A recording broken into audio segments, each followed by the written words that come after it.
একটাও কথা বলবে না। বক বক বক বক করেই যাচ্ছে যত সব ননসেন্স কথাবার্তা।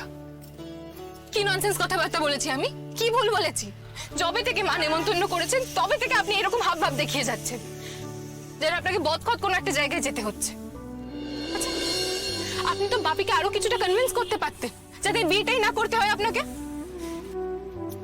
আমাকে অপমান করতে, আমার বাড়ির লোকেদেরকে অপমান করতে যতটা এফর্ট দিচ্ছেন সেই এফর্টটা তো বাপিকে কনভিন্স করতে দিতে পারতেন।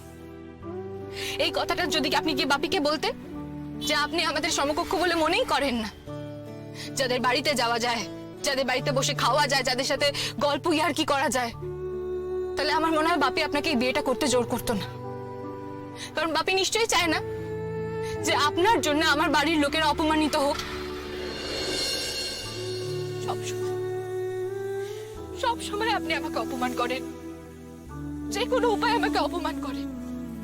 কেন? এই যে বিয়েটা হয়েছে সেটা কি আমার একার দোষ? আপনার দোষ নেই এতে? আপনি তো এমনিতে এত মেজাজ দেখেন, এত মেজাজ। এই বিয়েটা করবো না বলে বাড়ি থেকে চলে যেতে পারতেন তো, তাহলে তো হতো না এই বিয়েটা। শুধু একটা বছরের জন্য আমাকে এইসব সইতে হচ্ছে। যেতে হবে না আপনাকে, খবরদার যাবেন না আপনি আমাদের বাড়িতে, যেতে হবে না আপনাকে। আমি এখানেই নেমে যাবো, আমি একাই চলে যাবো, আপনাকে যেতে হবে না আমাদের বাড়িতে। স্রোত, এটা কিন্তু বাড়াবাড়ি হচ্ছে স্রোত। আর আপনি গেলে আমি সেখানে যাবো না। আর হ্যাঁ, এখান থেকে আপনি বাড়ি ফিরে যান আর বাপিকে বলে দিন। তুমি যে এইরকম একটা কাজ করতে পারো আমি তো সেটাই ভাবতে পারছি না। তোমার বোকামিতে আমি হাসবো না কাঁদবো সেটাও বুঝতে পারছি না আমি। মা, তোমাকে দুটোর মধ্যে কোনোটাই করতে হবে না। তুমি আমাকে স্পষ্ট করে বলো না আমার কোন আচরণে তোমার অসুবিধা হচ্ছে, বলো। বেশ, স্পষ্ট করেই বলছি। এটা হাস্যকর শুধুই নয়, এটা দৃষ্টিকটু। তুমি কি সমাজের বাইরে থাকো? লোকে কি বলবে বলো তো? সোসাইটিতে আমাদের নিয়ে ছিচিৎকার পড়ে যাবে। মা দেখো, মা কে কি বললো সে নিয়ে কিন্তু আমার কখনোই কোনো মাথা ব্যথা থাকে না, এটা তুমি খুব ভালো করে জানো। আমি সেটাই করেছি যেটা আমার ঠিক বলে মনে হয়েছে। ঠিক? আচ্ছা, তোমার মনে হচ্ছে তুমি যে কাজটা করেছো সেটা ঠিক কাজ করেছো? অনিম, অনিম, তুমি এতটা গোল্লায় যেতে পারো কি করে বলো তো? মা তুমি একটু শান্ত হবে প্লিজ, আমি তোমাকে সবকিছু বুঝিয়ে বলছি, তুমি শান্ত হও আগে। আমি বুঝিয়ে বলছি তোমাকে। বুঝিয়ে বলছো? কি বুঝিয়ে বলবে বলো তো তুমি? বোঝানোর আর কি আছে? উফ, তোমার কি আত্মসম্মান বলে কিচ্ছু নেই? অবশ্য থাকবে কি করে? যেদিন তুমি ওই রাইকে পায়ে ধরে এই বাড়িতে নিয়ে এসেছিলে না, সেই দিনই আমি বুঝে গেছি কোনো সন্দেহ নেই আমার। এখন আমার বক্তব্য কোয়েলকে নিয়ে। শোনো অনি, আশা করি তুমি ভুলে যাওনি কোয়েল কিন্তু সেই মেয়ে যে তোমায় ছেড়ে অন্য একটা লোকের হাত ধরে বেরিয়ে গেছিল। সে তোমাকে পেছন থেকে ছুরি মেরেছিল, ধোকা দিয়েছিল তোমাকে। ও তোমার বন্ধু বান্ধব, আত্মীয় স্বজন সকলের সামনে তোমাকে বোকা বানিয়ে চলে গিয়েছিল, আর তাকেই তুমি আশ্রয় দিয়েছো। মা আমিও কিন্তু ঠিক সেই কথাটা ভেবেই ওকে আমি থাকতে দিতে চাইনি। তুমি থাকতে দিতে চাওনি? তুমি থাকতে দিতে, তাহলে তোমার এই বাড়িতে ও মেয়ে নিয়ে থাকছে কি করে? ও এত তাড়াতাড়ি যাওয়ার কি আছে? পরে গেলেও তো হতো। মা এসেছে, মায়ের সাথে বসে একটু গল্প করো, কথা বলো, সময় কাটাও। সময় কাটানো পরেও হবে, উনি তো আছেন এখন। আসলে বৌমনির সঙ্গে একটু হাতে হাতে হেল্প করতে হবে। আশ্চর্য, হেল্প করতে হবে মানে? রাই তোমাকেই হেল্প করতে হবে?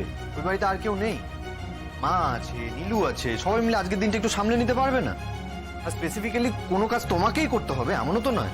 শুধু শুধু কাজ করার জন্য তুমি আগে আগে চলে যাচ্ছ, দেরি করে গেলেই তো হতো।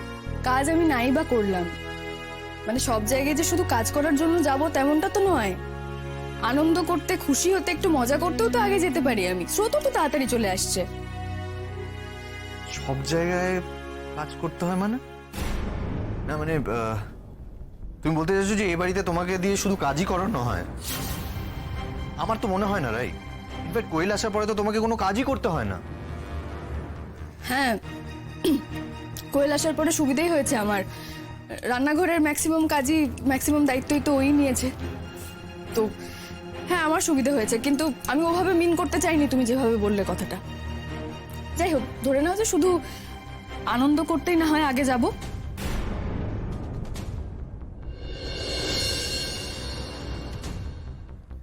বলছি আজকে রাত্রে ফেরা হবে না আমার, কালকে একেবারে অফিস করে ফিরবো। ভাই এটা একটু বাড়াবাড়ি হয়ে যাচ্ছে না?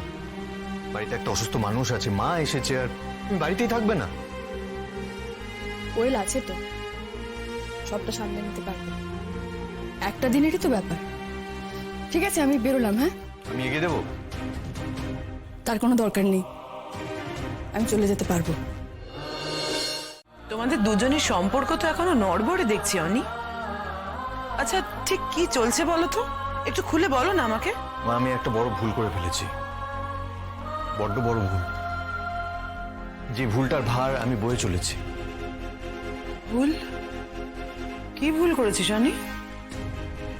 মা, রায়ের অপারেশনের পর রায় ওর মায়ের বাড়িতে চলে গেছিল, আর এই বাড়িতে ফিরে আসতে চাইছিল না। তখন বোধহয় আমারই ভুল হয়ে গেছে ওর হাতে পায়ে ধরে জোর করে ওকে এই বাড়িতে নিয়ে আসা। তুমি মনে করে দেখো, তুমি বাপি তোমরা দুজনেই কিন্তু আমাকে ওকে এই বাড়িতে নিয়ে আসার কথা বলেছিলে। হ্যাঁ বলেছিলাম, কারণ কারণ অনি কোথাও একটা অপরাধ বোধ আমাদেরও কাজ করছিল। বাট অনেস্টলি স্পিকিং, আমি এখনো মনে করি ওর সৌর্যের সঙ্গে একটা ঘনিষ্ঠ সম্পর্ক ছিল। আর সৌর্যের সঙ্গে সম্পর্ক নিয়ে আমি কিচ্ছু জানি না, আর জানতে চাইও না আমি। তবে আমি যে ভুলটা করেছি, ওকে এই বাড়িতে জোর করে নিয়ে এসেছি আমি, সেই কারণে আমাদের রিলেশনশিপের ব্যালেন্সটা নষ্ট হয়ে গেছে মা।